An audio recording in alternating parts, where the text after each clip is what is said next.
Art of saying no. You don't know how to practice focusing for the things that you're trying to concentrate on.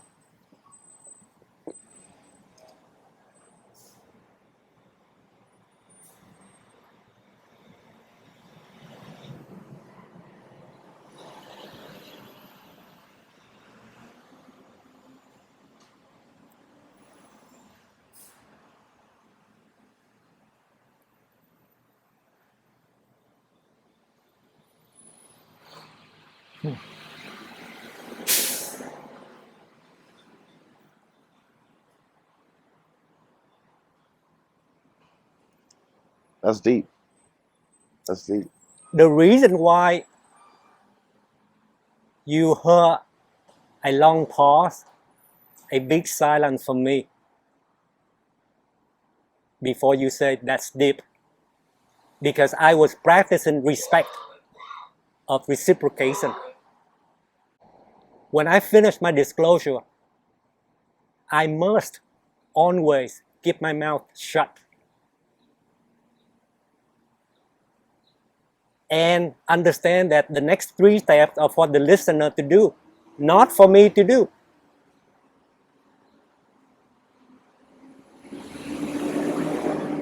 If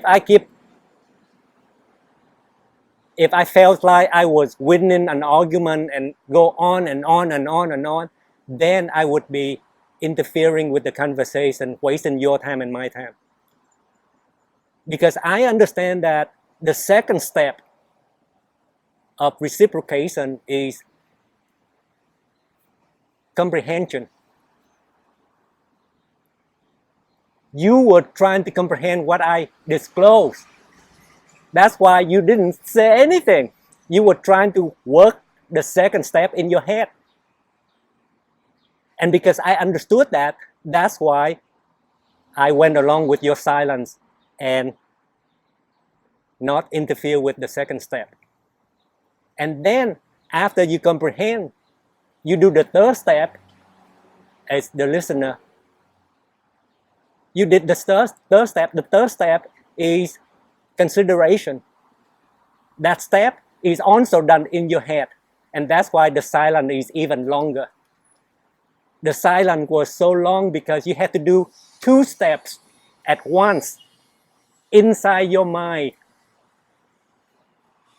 It took you only a second to wrap up the cycle of communication with only 1 word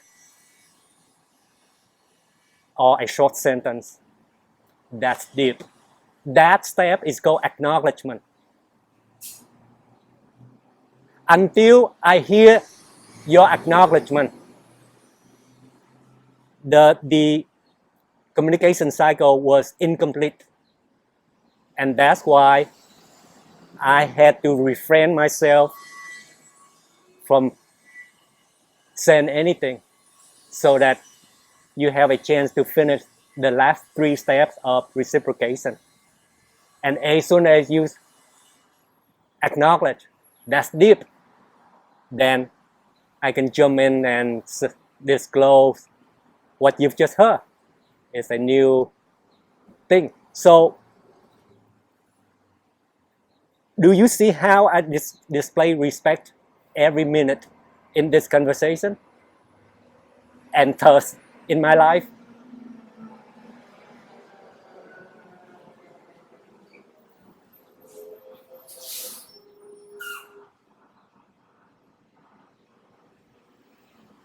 Yeah, sure did. Yeah.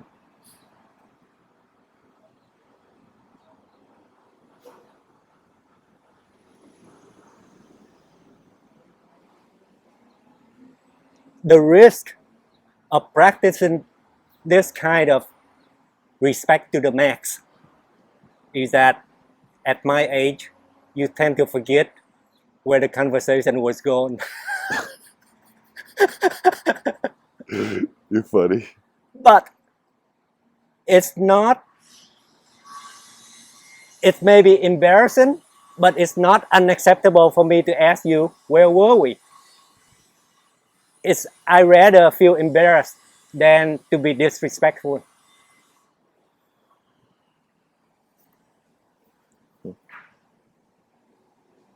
What made you train yourself to this point? Or how did you get to this point?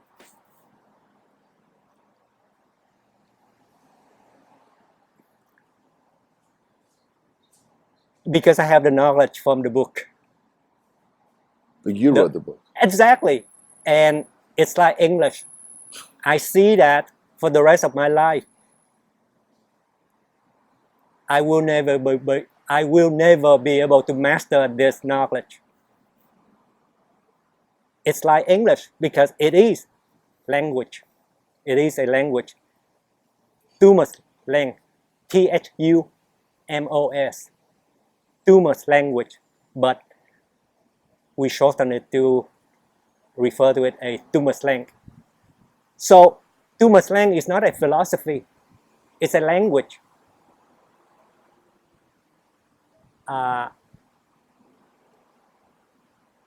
It's a nomenclature. Do you know what nomenclature means? Like naming of things? Naming system. If you want to become an engineer, you need to understand how to. If you want to become an engineer, you need to understand how to use the nomenclature of engineering. What do you call this in that engine? What do you call this in the other engine? If you don't understand the nomenclature, you cannot become an expert in that subject. So use training, personal training, as an example. So give me an example of the same instance. Give me a nomenclature. You mean like the body parts? Like, what do you mean? Give me an example. How does that apply? That means say no. That is a thumbnail definition. You know what a thumbnail is? When you look on YouTube, you browse the list of videos. Each image on that list is a thumbnail to give you a sneak preview of what's in the video. That's a thumbnail. Oh. And a thumbnail definition. Thumbnail, that means a short definition using Thumoslang syntax. So thumbnail is a definition with that begins with 3 words, the name of the concept, and then that means, and then 2 or 3 words to define. So that syntax is called a thumbnail syntax. So when I say focus, that means say no. I gave you a thumbnail definition of what focus means. And Thumoslang has 5, as of now, 500 or 600 of these thumbnail definitions. Only a third of them are in the book. The 2/3 are not yet in the first book. And Thumoslang is a nomenclature for relationships. In fact, in Thumoslang, here's another thumbnail definition. Thumos, that means master of relationships. If you want to become a master of relationship, you need to speak Thumoslang. That is a nomenclature of mastering relationships. And the reason why you're coming back to me, because I don't waste your time, because I speak the nomenclature that you can see what I'm saying quickly without rambling. So and that's why you feel like you can get what you need from me in a hurry every time. And the reason is because everything I say has a definition, and it's not what it means to me, but what it means universally to everyone in every context. Did I answer your question? You sure did.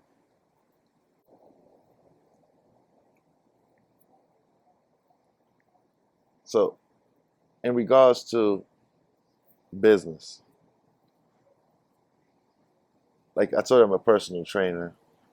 How did you, or how can I get a system running? That's a loaded question. That's a loaded question. A loaded question means that you package a dozen questions into one. So it's very difficult to answer. Okay, let me backtrack that. As a new entrepreneur, as a young entrepreneur, right? How do you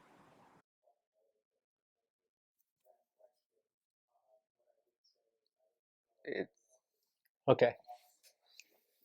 I guess this video isn't out yet. Yeah. So yeah, I guess one thing that really surprised me is that your definition that you gave anyway of focus is limited. As you said, it's just a thumbnail definition. It's just like just a simple thing that has like so much more to it. How would you say like I would go about like finding out the rest of it? Would it be something that you would explain, or would it be more so something that like I find out for myself? Why are you interested?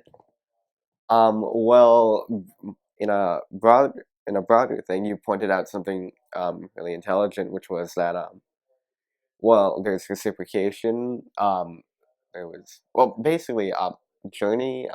Yeah. Yes, so many words. Journey, that means self-discovery. So many words that you redefined, and by what you said, it's like how. Redefine. Well, yeah. I mean, English is not my first language. I'm not capable of redefining. well, I guess that's not quite the right word. Like you gave a new definition for me to use in reference to those words, which is like what I'm trying to say is I can't have a journey or focus if I don't know what it means, right? Yes. So that's why I'm interested. I'd like to focus and do all these other things. Yes. Yeah. This language is called Thumoslang. Mm-hmm. And it's originated from the book that I wrote and published in 2017. But I could not do it by myself. From here on out, in the 21st century, if you want to come up with an incredible thing for humanity, it's impossible to do it with a single mind. Because humanity has a huge number of individuals. And anything that could be figured out by a single mind has been done already. So, do you know why we suck at relationships and connection? Because we never had a nomenclature for social life. We have a nomenclature for biology. There's a naming system for a million living things. We have a nomenclature for Star Trek, space. We have a nomenclature for astrology. If you want to be an expert in any field, you must first understand its nomenclature. But you, a member of humanity, about to graduate from high school, and yet you, just like Ifani or many graduates from college, are not expert in human relationships, do not have high level of connection skills. Why? Because humanity never invented a nomenclature for social life until 2017. Is that the book you wrote? Yes. So, And the reason why people did not come up with a nomenclature for social life, not because they did not want to, but because most people, like a psychologist here or a philosopher there, prefer to do it alone.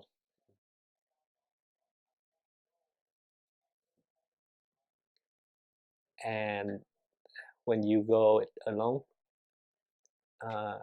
you cannot come up with a new solution for the new types of humanity that did not exist before, which is the kind of humanity that is much greater in number. May I ask a question? Yes. How did you go about interacting and creating this book with the people who helped you, whoever they are? Okay.